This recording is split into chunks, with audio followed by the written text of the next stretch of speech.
Il y a 40 ans, Coluche lançait sa petite idée, celle d'une cantine pour les plus démunis. Et vous allez voir que depuis, les Restos du Cœur ont bien grandi. Aujourd'hui, on compte 2300 sites, 78 000 bénévoles et des personnes accueillies toujours plus nombreuses.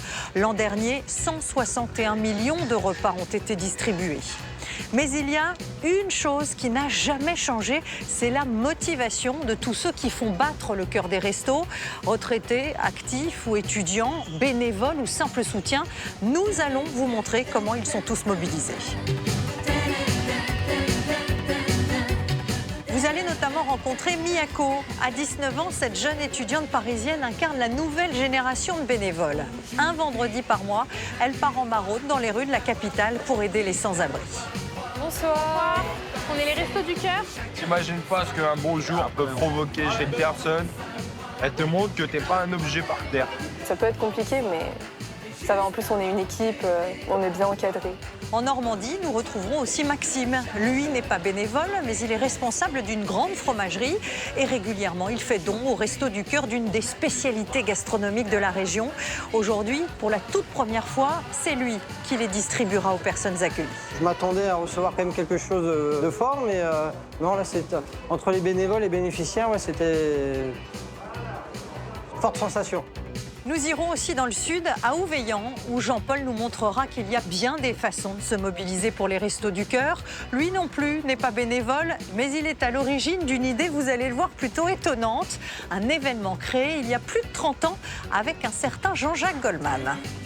On a offert ici ce qu'on avait de mieux et puis ce qu'on avait de plus direct, c'est-à-dire le produit de la terre nourricière. Et ça va vers les plus démunis. Je suis le seul ici. Mais tout de suite, direction la Haute-Garonne, à 20 km au sud de Toulouse. Vous allez découvrir le centre de Muret et vous allez voir à quel point la mobilisation de tous permet de faire des miracles. Regardez.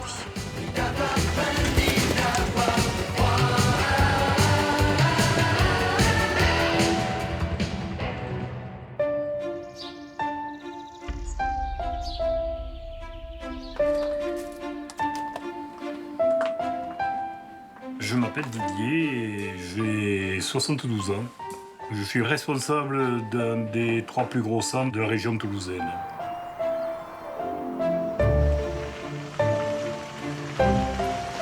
Alors nous ici, on attache beaucoup d'importance à la ramasse parce que la ramasse, ça nous permet de donner de la variété et de la qualité, de remplir comme il faut les caddies de nos chers bénéficiaires.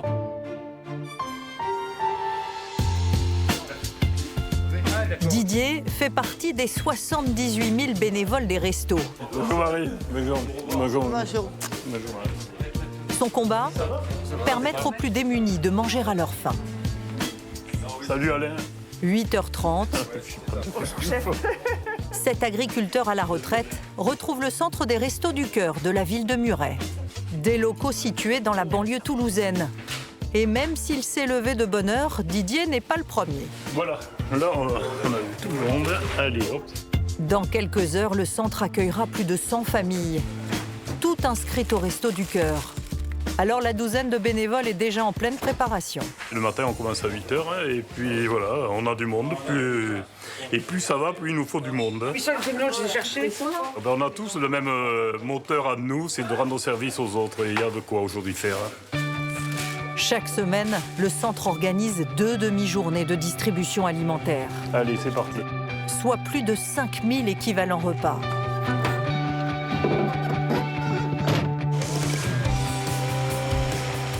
C'est l'association qui fournit toutes les semaines l'essentiel des marchandises pour assurer la distribution alimentaire. Mais pour plus de variété, Didier et ses équipes misent sur ce que l'on appelle la ramasse.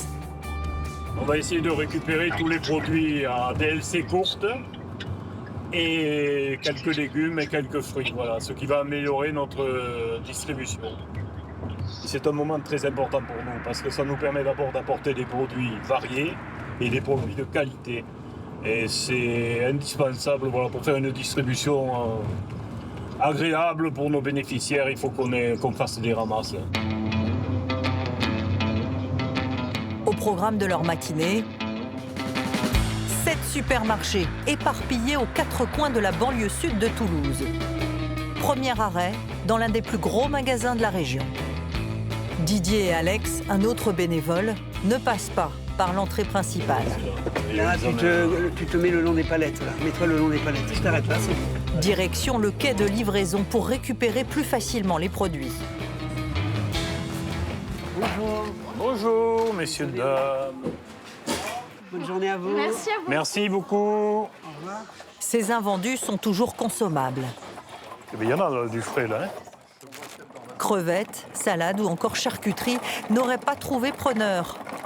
Alors les commerçants les donnent au resto. Il y en a pas mal, là. Hein. Oui. Une belle collecte. Ah, c'est super. C'est vraiment... regarde. C'est pour ça que on se bat tous les jours pour arriver à avoir ça. C'est magnifique. C'est ça qui nous rend heureux. Des produits haut de gamme ou de grandes marques, ô combien précieux pour la distribution de cet après-midi. La quantité, la qualité. Grâce à ce premier stop, Donc ça, c'est les produits que ne pourraient pas s'offrir les bénéficiaires. les bénévoles ont déjà récupéré plus de 50 kilos de marchandises. On va pouvoir fermer, puis on va passer à l'autre. Allez, c'est parti. Didier et Alex repartent vers le prochain supermarché avec toujours le même objectif. Trouver des produits devenus un luxe pour de nombreux Français.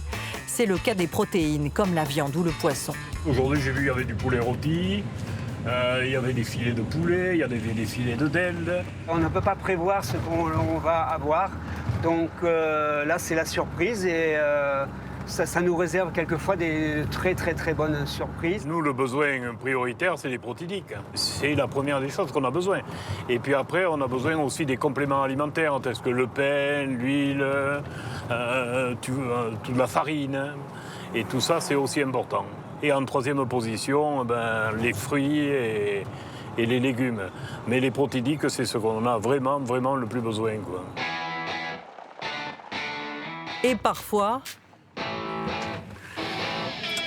la ramasse réserve quelques bonnes surprises à Didier. 10 km plus loin, pour leur deuxième arrêt, ils récupèrent un chariot bien garni. Bonjour Arnaud. Et merci, ouais, très bien. Très bien, et toi? Eh bien, impeccable. Bon, on va commencer à ramasser ça. Ici, en plus des indispensables produits de première nécessité comme la viande, le lait ou les légumes, les bénévoles découvrent des petits plaisirs, des à côté plus qu'importants pour Didier. Un moelleux comme ça, c'est impossible de se l'offrir. Ça, c'est du surplus. Ça, c'est pas possible. Voilà. Et c'est là où on s'en rend bien compte que nos ramasses sont beaucoup plus importantes qu'on ne le pense, quoi. Ça, c'est des produits qui vont varier un petit peu la distribution, parce que ça, on n'a pas l'habitude d'en donner. On n'a pas l'habitude d'en recevoir. Et ça change un petit peu notre distribution. Et puis, ça la change en qualité et en variété. Voilà, l'idéal. L'idéal pour nos bénéficiaires. À force de passer 2 fois par semaine, Didier et Arnaud ont noué des liens. Là, on va mettre les produits. Le responsable du magasin est impressionné par l'énergie déployée pour la ramasse. Didier et ses équipes ils réalisent un travail extraordinaire sur Muret et les alentours. C'est des personnes qui sont très investies localement. Et pour nous, c'est très gratifiant de pouvoir aider à notre échelle, à travers les dons, à pouvoir apporter justement une diversité alimentaire auprès des bénéficiaires aujourd'hui. Nouvel arrêt Merci Arnaud. Et à jeudi. et nouveau succès pour notre duo de bénévoles. 1 heure plus tard, et après 5 arrêts supplémentaires, le camion est plein. Alors, à peine arrivé, il est déjà pris d'assaut. Il y a de tout. Il y a de tout. La dizaine de bénévoles entre en action. Viande, produits laitiers, cagettes de légumes par dizaines, Didier et Alex ont rapporté près de 400 kilos de produits frais. Et voilà les poussins. Mais la mission des bénévoles est loin d'être terminée. La petite armée du centre de Muret ne perd pas de temps et se met en ordre de bataille pour la prochaine étape cruciale. Et bien là, ça y est, on est parti pour faire le tri, de vérifier que tout peut être mis en distribution. Et ça, c'est le travail le plus long, le plus compliqué, parce qu'il faut regarder les produits un par un. On retire tout ce qui est mauvais, voilà. C'est important pour ne pas leur donner des légumes qui sont pourris ou qui sont pas jolis, ou voilà, quoi. Il faut que ça soit bien présenté et comme si qu'ils étaient au supermarché, en fait, quoi. Ça, c'est un panier qui va être distribué. Regardez les produits, regardez. La salade, elle a repris une couleur parce qu'on a enlevé, on a gardé le cœur, ce qu'il y a de meilleur. Le poireau, eh ben, le voilà, il est magnifique. Le persil, quand vous avez un ananas comme ça, ben, la personne qui va l'avoir fait, elle est ravie. Voilà, c'est pas... Et en fait, finalement, ils se sentent comme dans une épicerie, en fait, en venant Complètement, complètement. Oui, oui, c'est une épicerie, oui. À part qu'au Resto du Cœur, tout est gratuit. Grâce à l'énergie des bénévoles, en quelques minutes, la centaine de produits frais sont prêts à être distribués. Et il y a du choix.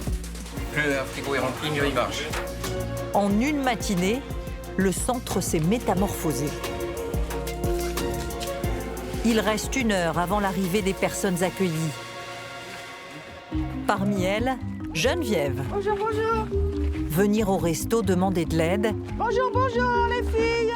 est souvent une épreuve, un moment difficile. Pourtant, Geneviève, elle, arrive avec une bonne heure d'avance. Car à force de croiser les mêmes visages chaque mardi, la retraitée s'est liée d'amitié avec d'autres personnes accueillies. Une relation qui dépasse largement ce rendez-vous hebdomadaire. On s'appelle les filoutes. On a créé un groupe WhatsApp, on s'appelle les filoutes. On se parle tous les jours, on se demande comment on va, tout ça. Donc il y a un lien social entre nous qui s'est créé, amical. Pour nous, ça fait une amitié encore en plus, ça fait des amis en plus. Tu vois ce que je veux dire? Des amis de fortune. Voilà, c'est des amis, on se sent moins seuls, ils sont là, ils sont souriants, ils sont gentils, même si on le voit. C'est vrai que c'est important quand même.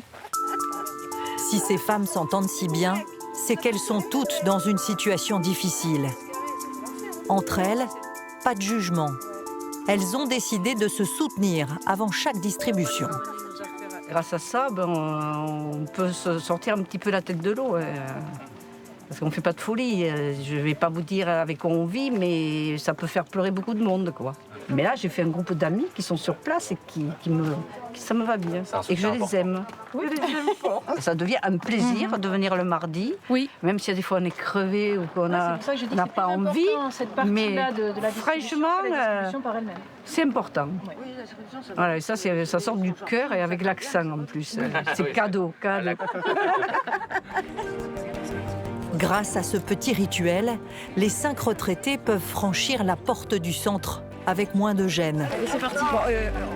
13h45, le centre de Muret ouvre ses portes. Allez, c'est bon, c'est parti. Allez. On ouvre, c'est vrai? Oui. Allez, c'est parti. Évidemment, Didier est aux premières loges pour accueillir tout le monde. Voilà. Bonjour.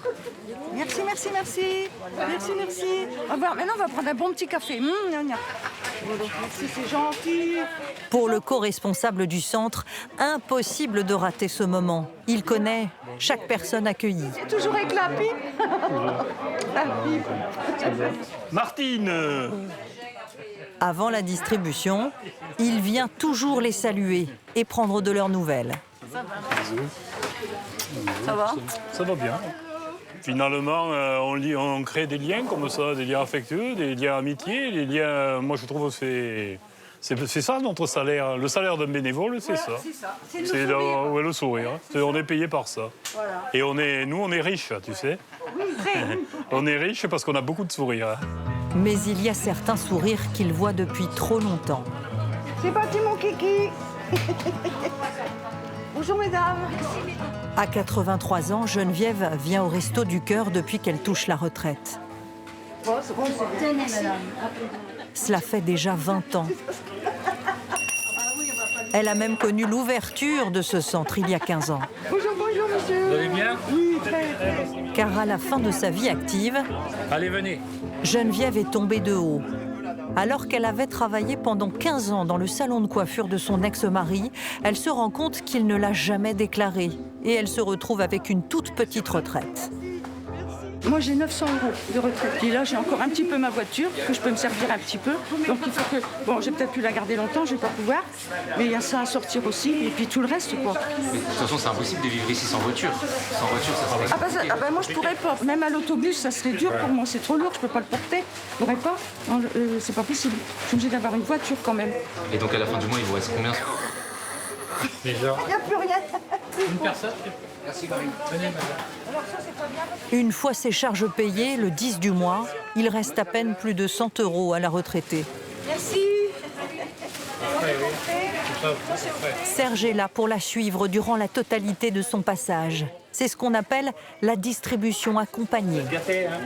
Gâté pourri. Cette initiative permet aux personnes accueillies de se livrer lors de leur première distribution et aux habitués de garder le sourire. Voilà, madame. Merci, monsieur. Et petite popoine. Grâce à cela, Geneviève garde la pêche. Il y a des beaux fruits. Oui, très beaux fruits. Et bon, on a de tout, on a un peu de tout, c'est panaché. On a du raisin. Alors, les pas le raisin, hein? Tu vois, 8 jours, moi je tiens avec les fruits 8 jours. Je mange pas beaucoup, je suis toute seule. Donc moi je tiens 8 jours.